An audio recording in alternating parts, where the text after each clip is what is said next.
নমস্কার। তো সুকান্ত মজুমদার একজন কেন্দ্রীয় মন্ত্রী। আমি আশা করেছিলাম উনি বলার সময়, আজকে এই ঘটনা ঘটে যাওয়ার পরে উনি বলার সময় পাকিস্তানের বিরুদ্ধে বলবেন। উনি ওনার তো গোটা সময়টা ভারতীয়দের বিরুদ্ধেই বলে গেলেন।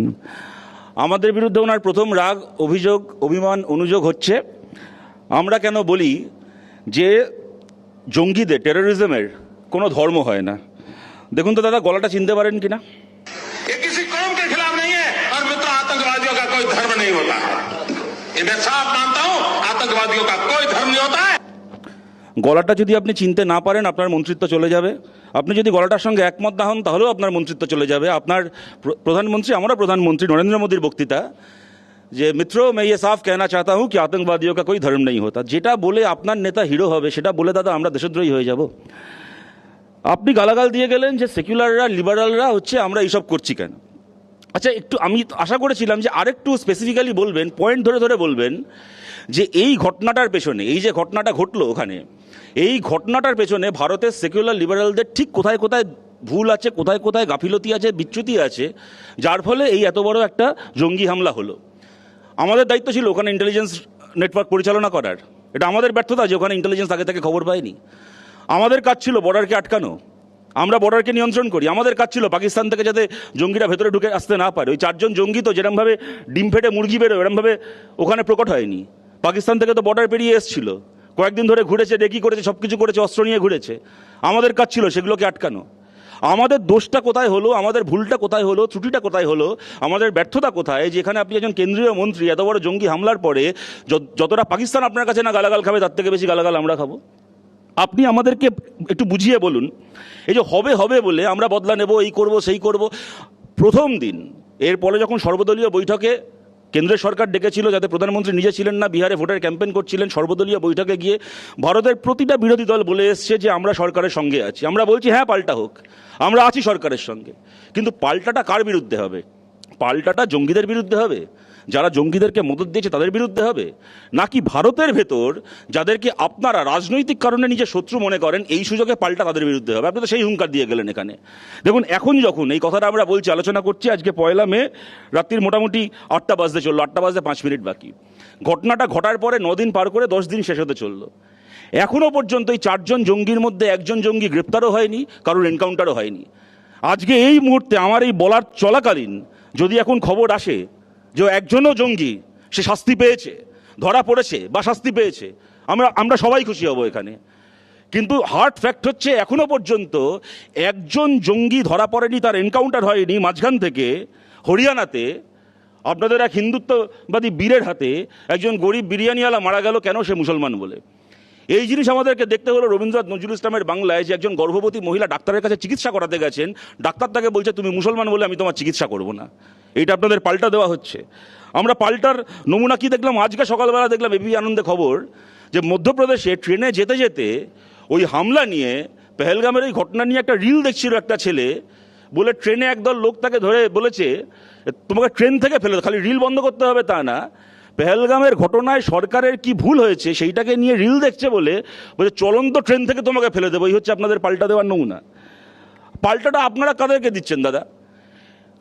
যেটা ঘটনা আপনিও বলেছেন, যারা ভিকটিম তাদের মুখ থেকেও আমরা শুনেছি, যারা আপনজনকে হারিয়েছি তাদের মুখ থেকে শুনেছি, জঙ্গিরা ধর্মীয় পরিচয় চিহ্নিত করে গুলি করেছে। ঠিক কথা।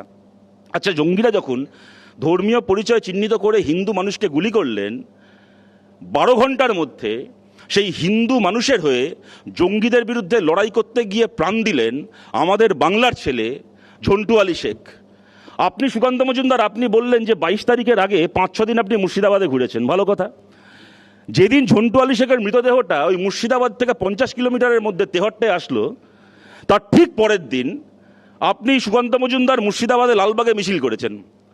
আপনি তার আগে 5-6 দিন ওখানে ঘুরছিলেন, তার ঠিক পরের দিন ওখানে ঘুরলেন, মিছিল করলেন।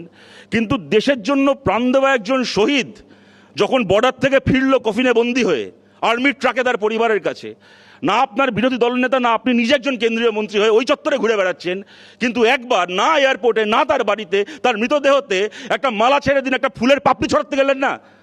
ঝন্টু আলী শেখ দেশের জন্য প্রাণ দিয়েছিল। হিন্দু মানুষের খুনের বদলা নিতে গিয়ে মুসলমান ছেলেটা প্রাণ দিয়েছে। ও মুসলমান বলে ওর মৃতদেহটা অস্পৃশ্য আপনার কাছে, একটা ফুলের পাপড়ি দিতে যেতে পারলেন না। আপনি এখানে বসে পাল্টার গল্প শোনাচ্ছেন। পাল্টাটা আপনি কাকে দেবেন? আর আপনাদের নদিয়া উত্তর জেলার সভাপতি অর্জুন বিশ্বাস, তার আমরা কল রেকর্ড শুনলাম, বিজেপিরই এক কর্মী তাকে জিজ্ঞেস করছে যেরকম ঝন্টু আলী শেখের বডিটা এসছে, আমরা কেউ মালা দিতে যাবো না, সে উত্তরে বলছে একটা মুসলমান মারা গেছে, মালা দিয়ে কি করবো, ওই মালা দিয়ে আমাদের ভোট বাড়বে? আপনারা পাল্টা দেবেন, এই আপনাদের পাল্টা দেওয়া হচ্ছে। আপনারা পুলওয়ামার পরে কি পাল্টা দিয়েছিলেন? সার্জিক্যাল স্ট্রাইক হয়েছিল, প্রধানমন্ত্রী জানিয়েছিলেন, খুব ভালো কথা। এই প্রশ্ন আমরা করিনি। পুলওয়ামাতে যে পরিবার তার আপনজনকে হারিয়েছিল, সেই পরিবারের মানুষ প্রশ্ন করেছিলেন যে আমাদের আপনজনের মৃতদেহটাকে আমরা চোখে দেখলাম, আর প্রধানমন্ত্রী আপনি আমাদেরকে যে কথাটা বলছেন আমরা কোনো পাকিস্তানি জঙ্গির, এমনকি কোনো পাকিস্তানি সেনারও মৃতদেহ চোখে দেখলাম না, এটা আমার কথা নয়, এটা যারা যার আপনজনকে হারিয়েছেন তাদের বাড়ির লোকের কথা। আমরা কারোর মৃতদেহ চোখে দেখলাম না, আমরা খালি কতগুলো পোড়া তাল গাছ আর কতগুলো মরা কাক দেখলাম। আপনি এখানে দাঁড়িয়ে বলে যাচ্ছেন হবে হবে হবে, নিশ্চয়ই হোক। আমি আবার বলছি, আমাদের এই আলোচনার চলাকালীন যদি খবর আসে যে সেই জঙ্গিরা এবং তাদের মদতদাতারা, খালি সেই 4 জন জঙ্গি নয়, তা যারা যারা তার পেছনে আছে, পাকিস্তানে হোক, হ্যাঁ ভারতের মধ্যে বসেও কোনো লোক যদি ওদেরকে মদত দিয়ে থাকে, তারা প্রত্যেকে নিজের কৃতকর্মের শাস্তি পেয়েছে, আমরা প্রত্যেকে এখানে খুশি হব, আমরা চাই সেটা হোক। কিন্তু ওটা আদৌ আপনাদের প্রায়োরিটি, নাকি এই সুযোগে আপনাদের রাজনীতি করে যাওয়াটা আপনাদের প্রায়োরিটি? আপনারা ওখানে 26 জন মানুষ মারল, আপনারা তার প্রতিবাদে 26টা পতাকা পোড়ালেন। আমি তার মধ্যে এর আগে আলোচনা হয়েছে, আমি এক কথাগুলোকে আমি আর তার পুনরাবৃত্তি করছি না। আমরা কি দেখলাম? পাকিস্তানের সমস্ত পতাকা বিধানসভার বাইরে আগুন লাগানো হয়নি, কিছু পাকিস্তানের পতাকা ভারতেও আগুন লাগানোর জন্য রেখে দেওয়া হয়েছিল। আজকে দুপুরবেলা বনগাঁর পুলিশ, তাদের মাধ্যমে আমরা জানতে পারলাম, তারা জানালেন 2 বিজেপি কর্মী এবং তারা কি সনাতনী ঐক্য মঞ্চ বলে কোন একটা মঞ্চের সদস্য, প্রজ্ঞাজিৎ মণ্ডল এবং চন্দন মালাকার, তারা ওখানে, যে কথাটা এর আগেও বলা হলো, রেল স্টেশনের বাইরে পাকিস্তানের পতাকা লাগাতে গিয়ে ধরা পড়েছে এবং তারাই যেটাই জানিয়েছে এরপরে তাদের পরিকল্পনা ছিল হিন্দুস্তান মুর্দাবাদ পাকিস্তান জিন্দাবাদ দেওয়ালে লিখে ওখানে দাঙ্গা করা। আমি কথাটা পুনরাবৃত্তি এই কারণে করলাম, এর আগেও বলা হয়েছে, আমি দ্বিতীয়বার এই কারণে বললাম, এখানে আপনারা সুকান্ত মজুমদারকে বলার সময় ডক্টর সুকান্ত মজুমদারকে বলতে শুনলেন না যে ভারতের মধ্যে যাদের যাদের হৃদয়ে পাকিস্তান বাস করে তাদেরকে আমরা কি করে বার করব? আপনাদেরকে একটা ঘটনা শোনাই বা একটা ঘটনা জানাই। এই যে প্রজ্ঞাজিৎ মণ্ডল বলে যে ছেলেটিকে বা যে লোকটিকে যে গ্রেপ্তার করা হয়েছে, পাকিস্তানের পতাকা দেওয়ালে লাগিয়ে পাকিস্তান জিন্দাবাদ স্লোগান লিখে ওখানে দাঙ্গা লাগানোর জন্য, সেই ছেলেটার গতকালের ফেসবুক পোস্ট, রাস্তায় পাকিস্তানের পতাকা মারালে কিছু ব্যক্তির বুকের মধ্যে চিনচিনে ব্যথা করে, কি চিনচিনে ব্যথা অনুভব করছে, এমন দেশদ্রোহী আমাদের চারপাশে নেই তো? ঠিক সুকান্ত মজুমদারের কথাটা না? ডক্টর সুকান্ত মজুমদার এখানে বসে যে কথাটা বললেন, ঠিক এই কথা ফেসবুকে লিখেছে একটা ওখানকার এক এই সনাতনী ঐক্য মঞ্চের একটা ছেলে, তারপরে সেই গিয়ে দেওয়ালে পাকিস্তানের পতাকা লাগিয়ে দাঙ্গা লাগাতে গিয়ে আজ ধরা পড়েছে। ডক্টর সুকান্ত মজুমদার এখান থেকে বেরিয়ে আপনার এরকম কোনো মতলব ছিল না তো? আমার জিজ্ঞেস করতে খারাপ লাগছে, জিজ্ঞেস করতে বাধ্য হচ্ছি, কারণ আপনাদের শত্রু জঙ্গিরা নয়, আপনাদের শত্রু জঙ্গিদের মদতদাতারা নয়, আপনাদের শত্রু দেশের মধ্যে যাদেরকে আপনারা রাজনৈতিকভাবে নিজের শত্রু মনে করেন তারা। কতটা নিকৃষ্ট হতে পারে একটা দল? কিছু মানুষ, কিছু ভারতবাসী মারা যাওয়ার পরে পার্টি অফিসে মিটিং করতে বসে যায় যে ভালো হলো এরমভাবে কতগুলো জঙ্গিদের হাতে, পাকিস্তানি জঙ্গিদের হাতে কতগুলো লোক মারা গেল, এবার এইটাকে ব্যবহার করে কীরকমভাবে রাজনীতি করে আমরা হিন্দু এলাকায় গিয়ে প্রচার করে আমাদের কতগুলো ভোট বাড়িয়ে নিতে পারবো, সামনের বার কতগুলো সিট বাড়িয়ে নিতে পারবো। বলুন, এরা দেশ চালাবে? এদের হাতে আমাদের দেশ নিরাপদে থাকবে? এরা পাল্টা দেবে? এরা কাকে পাল্টা দেওয়ার জন্য এসছে? এবং আমি বলছি, এখানে খালি এনাদেরকে, পশ্চিমবাংলার বিজেপির নেতাদেরকে কেন তিরস্কার করব?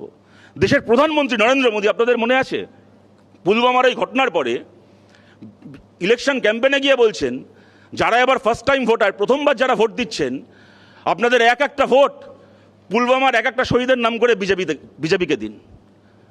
এরকম নিকৃষ্ট রাজনীতি যদি দেশের প্রধানমন্ত্রী করেন, তাহলে দেশের শত্রুরা দেশের বাইরে থেকে আমাদের দেশকে দেখে হাসবে না তো কি করবে বলুন তো?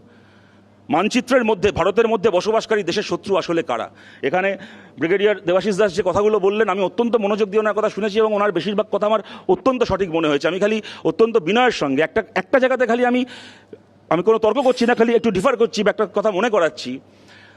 ব্রিগেডিয়ার দাস, আপনি বললেন যে বিরোধীরা কিছু জায়গাতে সরকারকে যেমন সমর্থনও করে, তেমন তাদের মধ্যে একটা আশঙ্কাও থাকে, যুদ্ধে যদি আমরা জিতে যাই তাহলে যে সরকার আছে সে এখন সেই দল, তারা সামনের বার ভোট জিতে যাবে, তাদের সুবিধা হবে। কার্গিলের যুদ্ধে আমরা জিতেছিলাম ব্রিগেডিয়ার দাস, তার পরের ভোটে বিজেপির সরকার অটল বিহারী বাজপেয়ীর গভর্নমেন্ট গোহারা হেরে গেছিল।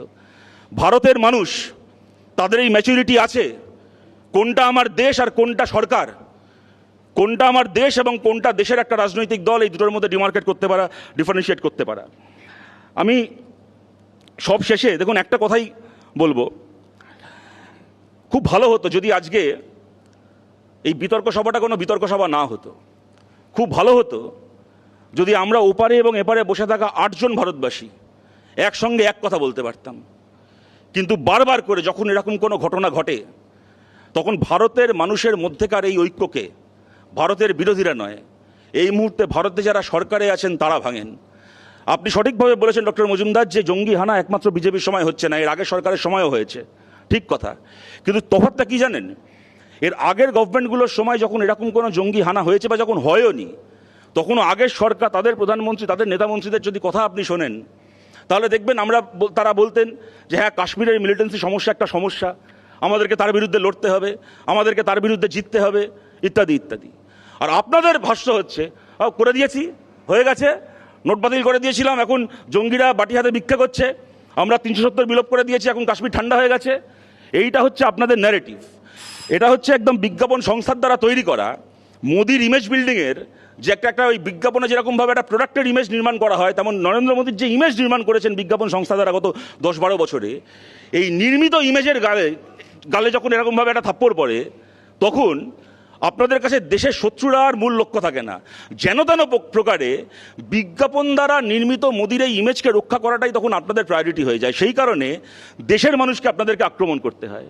তাছাড়া আর কী কারণ থাকতে পারে আপনাদের এই রাজনীতির, যে আজকে 10 দিন হয়ে গেল এত বড় একটা ঘটনার একটা বারের জন্য আমরা এই প্রশ্ন করব আপনি পাকিস্তানের সঙ্গে যুদ্ধ করবেন কিনা, বালুচিস্তানকে স্বাধীন করবেন কিনা, পাক অকুপায়েড কাশ্মীর ভারতে চলে আসবে কিনা, এই প্রশ্নগুলো তো আছেই। কিন্তু প্রথম প্রশ্ন তো ওই 4 জন জঙ্গি গেল কোথায়? যখন এলো তখন আটকানো গেল না, কোথায় চলে গেল খুঁজে পাওয়া যাচ্ছে না।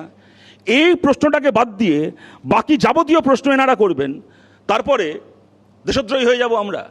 সুতরাং আমি এটাই বলছি যে যদি আমাদের আলোচনাটা আজকে এই স্পিরিটে চলতে পারতো, আমরা সবাই একসঙ্গে এক হয়ে এক কথা বলতে পারতাম, তাহলে সেটা দেশের জন্য ভালো হতো, সেটা আমাদের সবার জন্য ভালো হতো। কিন্তু আপনারা চান না দেশের মানুষের এই ঐক্য। যে কোনো সরকার এরকম একটা পরিস্থিতিতে দেশের মানুষকে নিজের সম্পদ মনে করবে, দেশের মানুষকে নিজের কমরেড মনে করবে, দেশের মানুষকে নিজের সহযোদ্ধা মনে করবে। আর আপনাদের কাছে ওই যুদ্ধটা প্রধান নয়, সামনের ভোটের যুদ্ধটা প্রধান বলে আপনারা বাইরে শত্রুদেরকে ছেড়ে দেশের মধ্যে যাদেরকে নিজের রাজনৈতিক শত্রু ভাবেন তাদেরকে টার্গেট করেন। এটাই আমাদের আক্ষেপ, এটাই আমাদের লজ্জা।